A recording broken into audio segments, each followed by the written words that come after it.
On the River Liffey, in Dublin, the capital city of Ireland, Alan Thomas, the skipper of the merchant ship Canute, scans the scene with his binoculars, looking for a boat bargain. For the vessel under his command is to act as an escort to Bill Helm and Phil Martin in their attempt to cross the Irish Sea by motor car. Yeah, roger, In addition to the skipper, the MV Canute carries as crew Peter Stoyles, Harold Wilkinson, who besides attending to general seafaring duties also acts as cook, Dennis, the skipper's son, who, during school holidays, is effectively the youngest engineer in the business. On the journey to Dublin, the ship has been tossed about like a cork. The gale is not now so severe, but although it's pleasant on the river, the sea is still far too rough for a motor car. For 3 whole days, Bill, with his car, and Alan, with his ship, must wait until conditions are suitable for an attempt at a crossing. The Dubliners take Bill and his water beetle in their stride, although it cannot be denied that the visitors from England have strange ways. They expect their stout to be served as quickly as their bit of beer. And it isn't often that a duck travels up the Liffey at 8 knots, or a car goes under rather than over the suspension bridge. This, surely, is the stuff of which legends are made. Who knows whether some Celtic bard might compose a folk song to commemorate the event.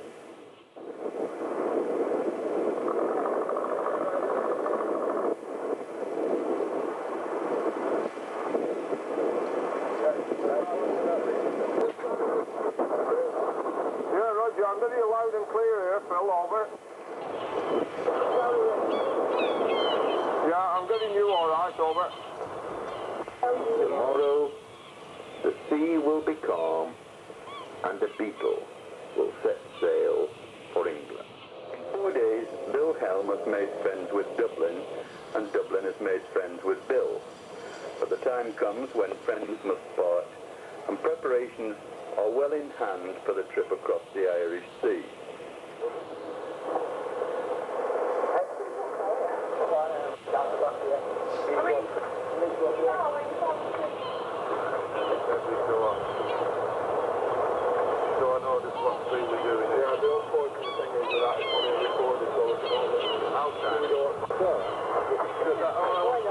Every so often, Alan, it's just, you know, every 5 or 6 hours, you just do record mileage.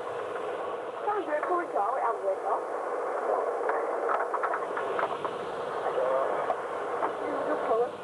Have you seen the first engineer, Alan? Oh, I have. Yeah, Bill to get everywhere. The first engineer is a popular fellow with visitors and well-wishers, especially the children.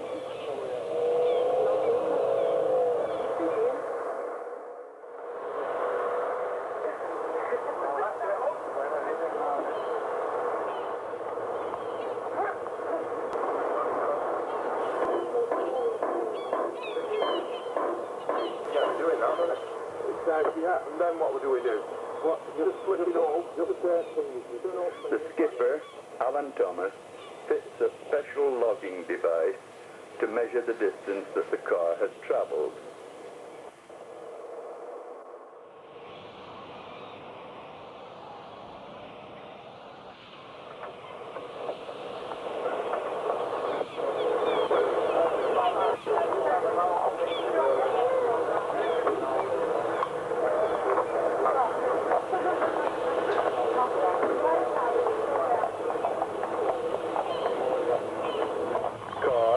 Ship now part company, for the slipway down which Bill Helm and Phil Martin must drive to enter the water is a little way along the river.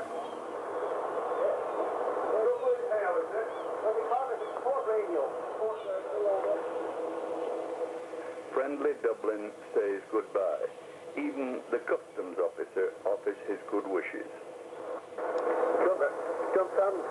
Neil Cross, who is the photographer for the voyage, is on the deck, camera at the ready.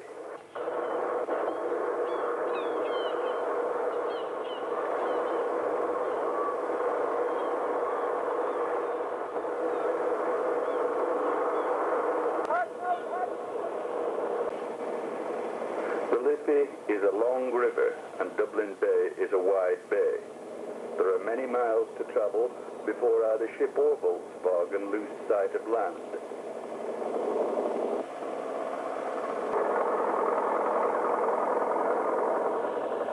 And friendly weekend sailors greet the Beetle all along the route.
And some 46 miles later, Neil decided that he would like a photograph of Alan, the skipper of the Canute, shaking hands with Bill.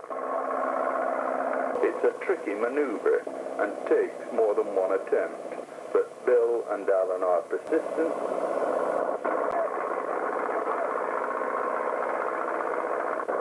And in the end, Neil gets his picture.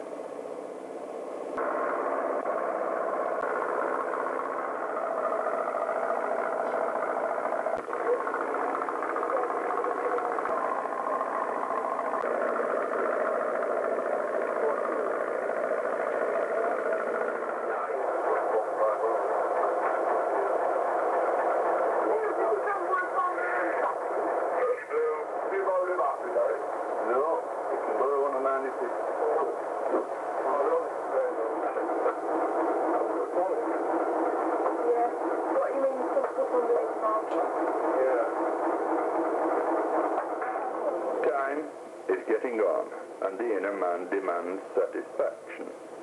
Harold has made a hot meal, and he and Danny make sure that Bill and Phil get the food while it is still hot.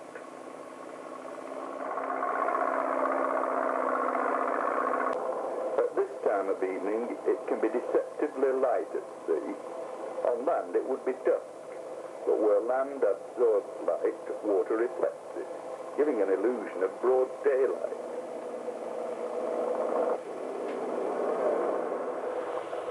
Something has gone wrong. It sounds as if a cylinder has backfired.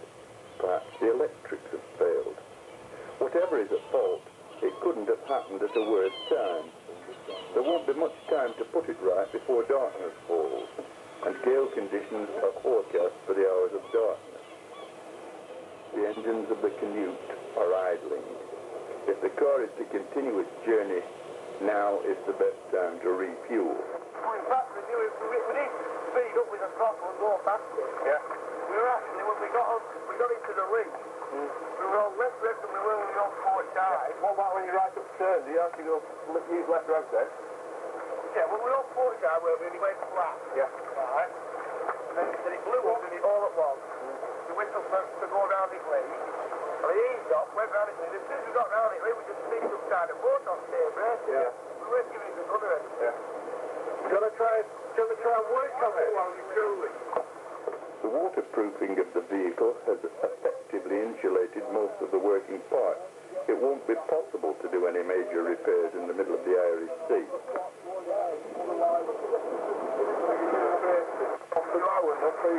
Otherwise,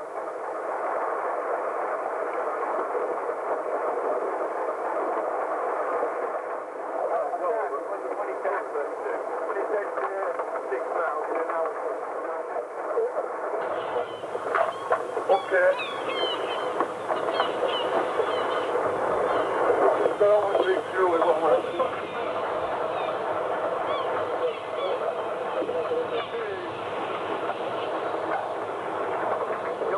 With a true stop.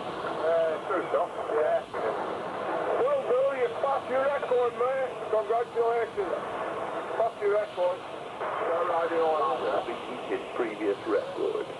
Both log and calculation say that he's covered some 61 miles, more than double the previous figure for a converted production model car. But this is cold comfort to Bill at present. The water is getting choppier, and both Bill and Phil don life jackets. If the engine still refuses to work when the car has been refueled, the attempt will have to be abandoned. In minutes, it will be completely dark, and only minutes later, there will be a force 5 gale blowing in the Irish Sea.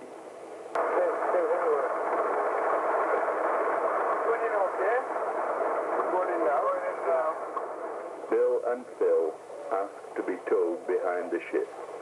If they can't make it to England on their own steam, they reason, they can at least do the trip in the car. It's first light. When the engine of the car stopped working, so did the heater and the pump. Bill and Phil are both wet and cold. The skipper, who knows well the dangers of hypothermia at sea, advises Bill that if he should collapse in the car, it would mean risk for the crew member who would have to rescue him. Bill agrees to be towed into the nearest port. Yeah, well, the waves are hitting you more on the nose now than what they were last night. Last night they were on the side of the car, on the beam, so, you know, it tends to push the bow down when you get a big wave. It's the bonnet with the shape over. Yeah. The nearest port is in the opposite direction to that in which the ship is travelling. So Alan alters course and makes for the Isle of Man. Well, you get back on shore and you bloody want it.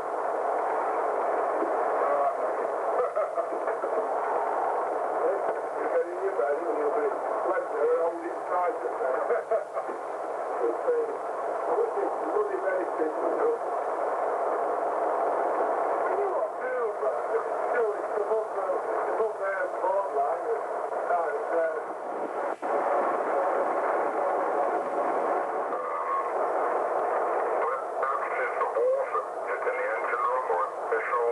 The storm of the previous night has left the trawler in trouble. The engine room is flooded and the Coast Guard is called out.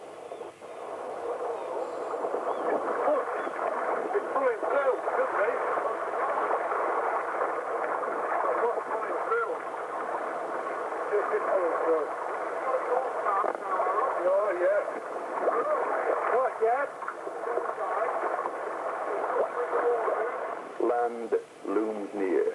Buildings, as well as hills, can now be seen with the naked eye. The car must now be tied to the side of the ship in order to dock at the quayside. This is a tricky operation involving risk to the propeller and rudder. Tempers become frayed.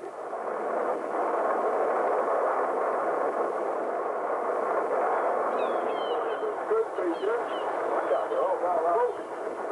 don't want to listen to it all. How the hell can we? It's still tangled up.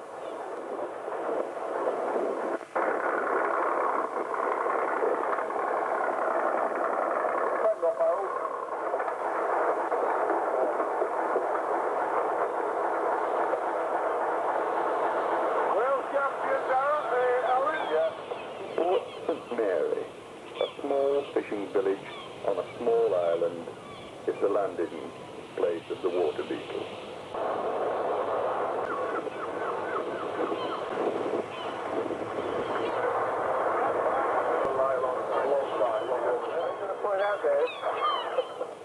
There are no cheering crowds, but there is a video cameraman to record the final part of the story. Peter Stoyles paddles the car to shore, and Harold Wilkinson helps to bring it to land.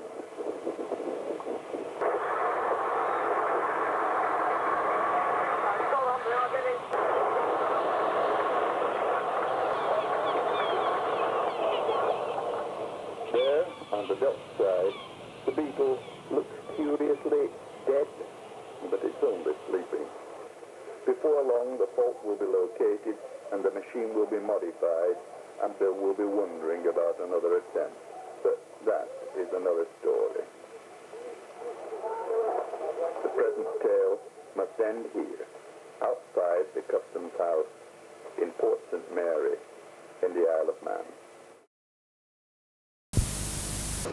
Well, we've heard that, in fact, Bill Helm, the helmsman, has had to postpone his trip to the Isle of Man rather sadly because of 20 to postpone his attempt on his own 61-mile record on Friday because of high waves.